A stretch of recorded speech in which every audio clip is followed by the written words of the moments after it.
All right, welcome to southlandhonda.com. Today we're talking again about leasing versus financing. And today the benefit of leasing we want to talk about today is the benefit of cash flow. Now, what does cash flow mean? Well, that's the amount of money you've got that is not leaving your pocket. Cash flow is the money that comes in every month and money goes out every month. And most of us have a finite amount of that. So if we can improve our cash flow, that means we can either get more money in or spend less money out. That's an improvement of cash flow.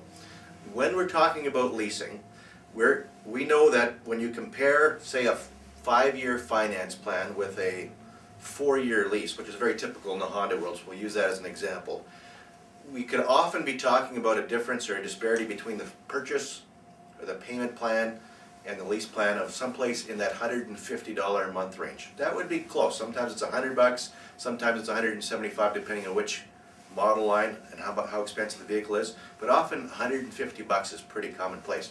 Now,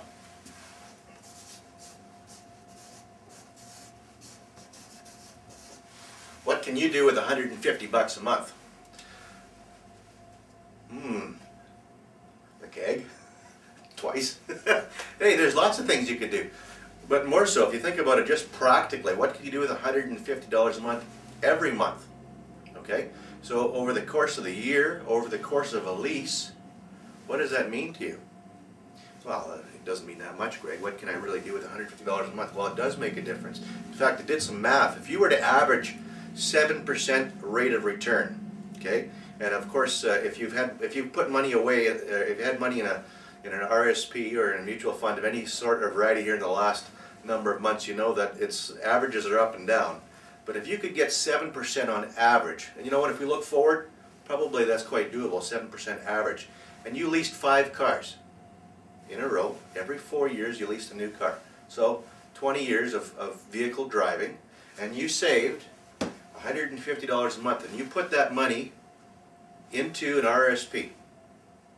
By the end of your 20 years,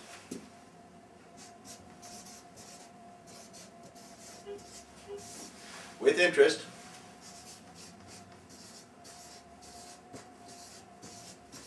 you'd have about $80,000. Now, I know my RSP portfolio would look much better with an extra $80,000. I'm not sure about yours. Maybe it doesn't matter. If it doesn't matter, this may not apply.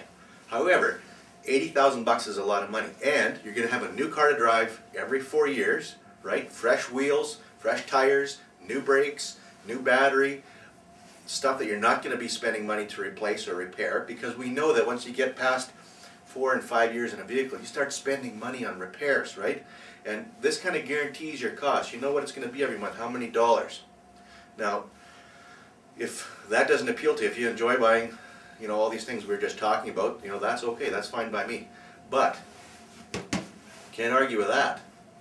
$80,000. Now, if you think that that's not enough money, for those of you that have a balance owing on a credit card, okay, it happens, you'll notice your annual rate of interest on there is often anywhere between 18 and 24%.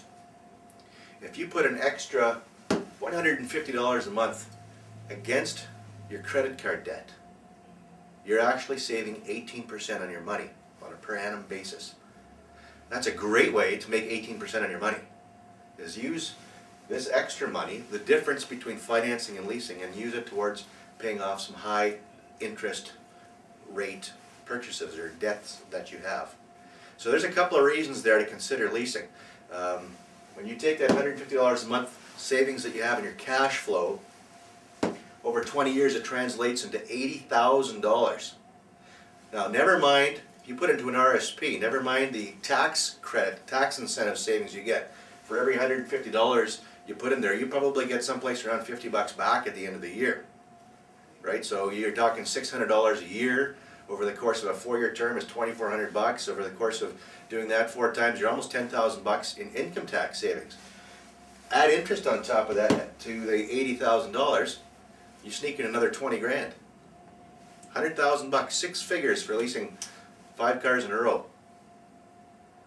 Math starts to work.